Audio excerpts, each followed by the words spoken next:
From your local election headquarters, this is The Insiders with Dave Price. Iowa's new legislative session begins Monday. Some new office holders are already on the job. Democrat Tom Miller, who served 40 years as Iowa Attorney General, no longer on the job. Neither is Iowa's former Democratic First Lady Mary Culver. She's an attorney. She had worked in Miller's office.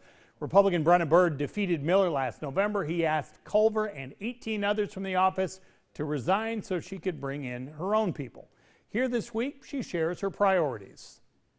Number one to the vision is making sure that we are serving all Iowans, and that includes beefing up our prosecution in the office, making sure that we are serving crime victims. That's something that's very important to me as a prosecutor. Stopping the Biden administration's overreach. That is something that was not happening before under my predecessor. And just using technology to make sure that we are serving all Iowans, folks all over the state. And the reason I requested resignations was like any other transition. I need to have my team in place so that we can serve Iowans and do the things we said we're going to do. When you talked about prosecution, so how will that differ? Yeah, well, I think the biggest difference is just that the number of prosecutors in the Attorney General's office has dwindled over the years.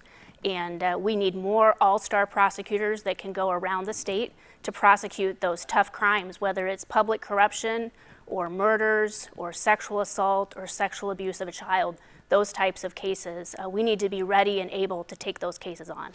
You said they've dwindled, so had they focused in other areas then instead of? Yeah. The number of prosecutors has dwindled, and it seems that other parts of the office have grown over time. In what ways? Where did it grow? Well, it's grown to a staff of, I think, almost 250 people was our last count. But right now, there are only 7 prosecutors that travel around Iowa. We need more. Crime has gone up, and we should make sure that we have enough prosecutors to do the job. You talked about in a release that you do a full audit of victim services. What does that entail? Yes, we want to do a full audit of all the victim services and funding. And that means looking at how things are being done, how money is being spent, to make sure that it's really serving the needs of victims. As a prosecutor, I work with victims all the time, and I understand just how important it is to make sure every dollar counts. We'll also have some listening sessions around the state to meet with victims, advocates, law enforcement, prosecutors, and other stakeholders to see how we can serve them better.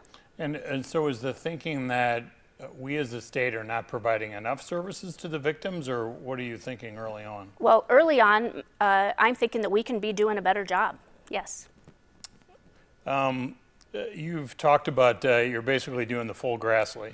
That's right. Going to all 99 counties. How will that change from what Tom Miller did? That's not something he did. Obviously, the full Grassley is a Republican thing, but yeah. But what will the advantage be to go to these 99? Well, I am going to make sure that I'm working in all 99 counties every year, because that is how I hear from Iowans about what's important to them and what's going on in their counties. So I'm going to continue that and continue to build the relationship with law enforcement and prosecutors and victims groups in those counties. So how do you see yourself leading the office? So like the example of going out to the 99 counties. So you're not in the office at that point. So is there a different form of delegation? Is like basically at the end of the day, how do you see yourself as the leader different than your predecessor? Well, I think in some ways we're probably pretty different. I will be out with people, listening to their concerns and hearing their comments. I think that is vitally important so that I can serve them.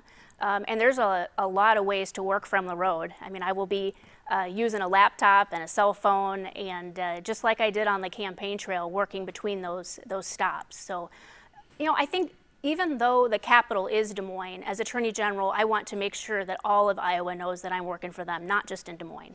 Where do you draw a line between running as a politician and serving the whole state in an elected position like this? Yeah.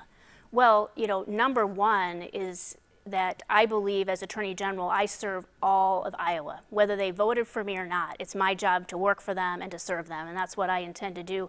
It's no different than when I was a prosecutor, and I didn't know the party affiliation of criminal defendants that I would charge with crimes, and it didn't matter. I was there to serve everybody. Speaking of the people who voted for you, what is the most votes you have ever received for anything before this? I mean, that's got to be, is that pretty humbling to think about, that there are hundreds of thousands of people who check the box?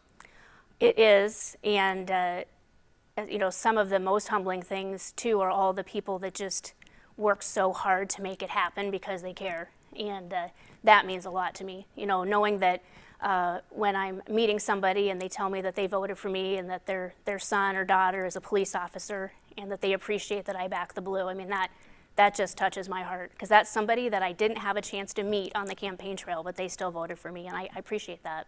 When you were thinking about running, you know, you'd already done this once before. Did you have people going, look, we already went down this road, let's get somebody else? Like, how did you know this is what I should do and I can win this against a guy who's been in there forever? Yeah. I knew that I was going to do it because I knew it was the right thing to do, and because I care about the issues and what we can do for Iowa and the Attorney General's office. That was my big motivator. And then the second question was just, how do we make it happen? Hard work and a lot of help. You mentioned earlier about pushing back against President Biden's overreach on things. Can you talk specifically about the border? There's been so much talk about the number of people coming from other countries trying to get here, and we're seeing this past week that President Biden has said that he has the plans in the works that he would go down there and visit. I don't believe he has done that before. What can you do as Iowa's Attorney General that has anything to do with that? Well, I am really concerned about the situation along the southern border and what that means for Iowa.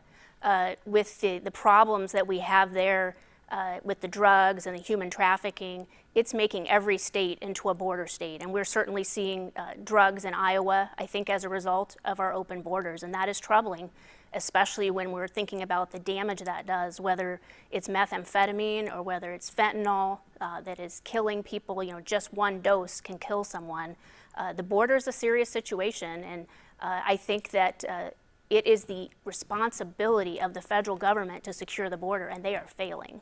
But then how do you change that in your role? Yeah. Well, there are opportunities. For example, the Title 42 lawsuits that state attorneys general joined, that was a good tool to use. And I will be on the lookout for other opportunities to force the federal government to secure our border. What about when it comes to life? So there's the fetal heartbeat that's in the court system now. That is something your predecessor, he said, because of his personal beliefs, did not want to be part of that. How will your role differ? Yep. So yeah, my predecessor refused to defend that law when it was challenged. I will defend the law in court, and I did sign on to that case to make it clear that we will defend that state law. And in fact, it's before the Iowa Supreme Court right now. One of the things we talked earlier about staffing, as you know, Republican lawmakers put through the tax cut, so now we're seeing that revenues are slowing and will be essentially shrinking in the next couple of years. That could put pressures on the different agencies to do things more efficiently, not spend as much money. How do you view that, looking as the newbie on the job here, right? So you have to put together this ginormous budget. So going into this thing, are you expecting, here's what we got last year, here's where we need to be next year? Like, is that how you have to think? We need fewer people, spend less money, or how are you looking at that? Well, I think we always need to be more efficient. That is important.